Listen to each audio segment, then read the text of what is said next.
fired. And then some people point out that, he had a 30-year career. He would really be firing. In Geneva, weighed in with Tucker Carlson last night. He's a former U.S. attorney, cut 17. He's done a number of things for punishment, including careening through obstruction of justice by, from the beginning of the Trump campaign, doing everything he could to exonerate Hillary Clinton in the email server case corruptly, and then if Hillary didn't win the presidency, to figure out a way to falsely claim that Donald Trump had committed a crime, even though that's not what he's being fired for. That's certainly ultimately what he should be assigned responsibility for. He should be fired. He should have been fired a long time ago. And if he loses some of his benefits, that's good for the country. It's the least that can be done to him. What do you think, Earl? That's pretty harsh, right? I love Chairman, but Joe is definitely a hardcore conservative. I think a couple of things. I think that, first of all, given the peculiarity of the, my coffee hasn't taken hold there, peculiarity of the civil service rules and regulations, it is a lot easier to send McCabe to jail than it is to deny him his pension. Right. He'll have the whole of the civil service unions behind him. He has it's vested. It's very, very difficult to strip someone of their pension. I want to switch gears, if I can, to the shooting in Parkland shooting, Broward County Sheriff's Department. How they didn't respond. First off, let's listen to what was going on with Scott Peterson while the shooting was happening. This is the cut that's been released to the public, and there's more. Bottom line is, he stood on the outside while Nicholas Cruz was killing people, slaughtering kids on the inside.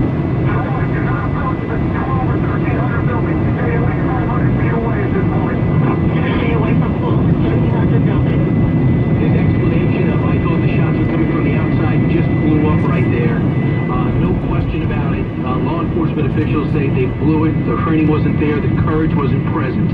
Andrew Pollock finds it intolerable that his daughter could have been saved on the 3rd floor as she was shot multiple times while deputies stood on the outside. Cut 28. He was there at the 3rd minute. My daughter was killed on the 3rd floor, so he had ample enough time to save everybody on the 3rd floor, and he didn't do it because the shooting took was like 7 minutes. So he stayed there. So my daughter's on the 3rd floor. She gets shot 4 times. She struggles to a door. This guy's downstairs. The guy, 1958, goes down the hallway shooting injured kids on the floor. He shoots my daughter another 5 times, Martha. Why, that coward is waiting. That embarrassment of an officer. Well, what can you say, Ron? I'm so baffled. I am beyond speech, Brian, because there is no doubt that not only did that yellow belly chicken out and allow those children to be slaughtered, but he violated his own training manual, which says very specifically that if you're the first to arrive, you go to the scene. You are mandated to go. It's not an option. You don't stand around, and you're not the one to stand around and direct the response. The rules since Columbine are clear. You go to the action. You take yourself. I have a lot of experience in combat. 22 war times I was in Afghanistan and Iraq from 2001 until 2012. There is no doubt that courage or cowardice is determined in a split second. You never know how you're going to respond when the bullet zings over your head or the IED blows up in front of you. You never know how you're going to respond. Some people respond with courage, and some people respond cowardly. Scott Peterson, this deputy, is an embarrassment to law enforcement and GIs. And he lied. And I just think that he threw in his papers and retired and got his pension before he was going to be disciplined and no doubt fired. And he should have, if he lied, he should have some criminal responsibility. But it doesn't change the fact that the 17 children have been slaughtered, and but for his inaction or his cowardly behavior, some of them potentially could have been saved. Let that be a lesson to every school security officer, every cop assigned to whatever school they're assigned. Right. You hear one bang, you go to that bang. That's your magnet. That's your chance to. You have to be the stand-up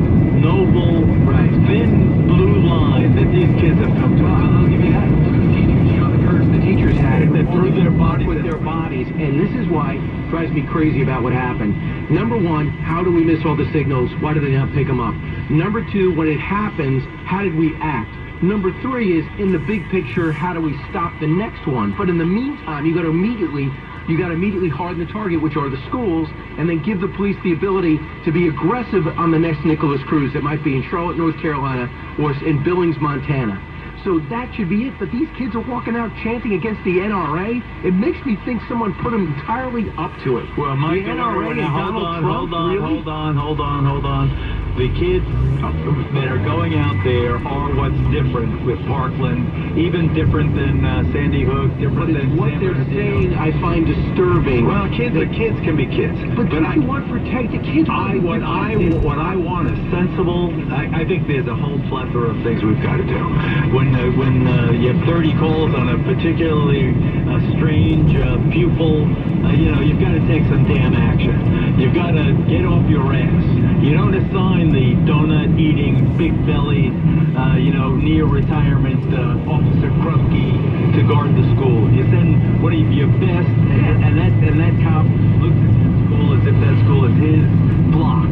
He's responsible for every life in that entrance and exit. There's got to be more than one. But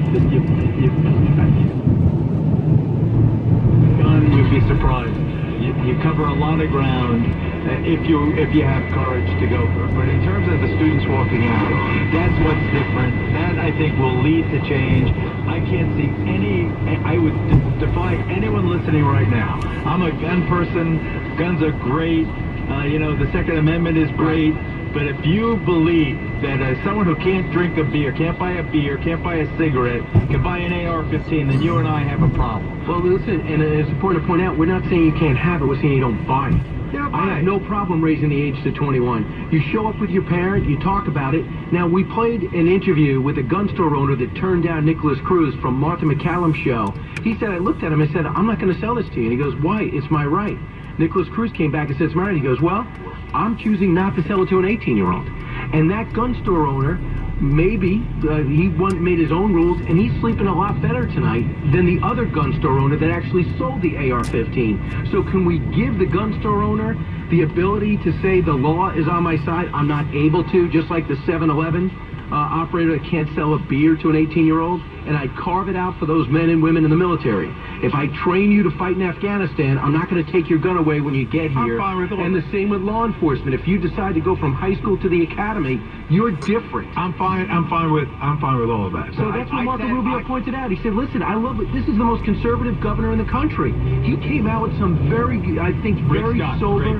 Yeah, Governor Scott. A very sober look at how to make the schools safe. I thought, and some of the things he wasn't comfortable with, but the legislator put it forward. He signed it. Marco Rubio as well. So I just think it should be harden the target, number one. Give the law enforcement the ability to act on the kid the aggressive kid that's already said he's got a predilection towards violence. And then of course you take a look at these laws. But to me, that's where it starts. Geraldo, I cannot wait for your book. When's your book coming out? It's coming out on the 2nd of April. You've got to be here for the party. Right. Because I encouraged you to have the party, right? You encouraged me. I was not going to have a party until I have a conversation with you. Now we're going to celebrate the publication. I'm delighted I followed your advice. And what's the name of the book? The Geraldo Show. Is it? Can I download it now? Or no, I can't. No, not yet. But I can order it. You can order it. I've got a box in my office. You got to come by. Really? Because you're in it. I think. Am I in it? Yeah, you're in it. Because you didn't ask for a picture, which I found strange. There is a picture of you in it. Okay, good. Geraldo Rivera, the coolest guy ever. He's on my resume as someone. He just says I'm cool, and for that I feel like I'm accepted for the first time. You're getting cooler with age. Thank you so much. By the way, in Geraldo's office, he's got the corner office. Corona. Everywhere. Right? Every day, every time. The bar's always open. Geraldo Rivera, thanks so much. All right. 1-866-408-7669. We're coming to you from the Stanley Steamer Performance Studio. At some point this hour, I'll tell you what I had a chance to do yesterday that has my family mad at me, big time, and I'll explain. Also, we have a great audience here, and we're going to be taking questions from you guys. So get a few questions. We'll weave them in with the calls around the country. This is the Brian Kilmeade Show. It's Brian Kilmeade.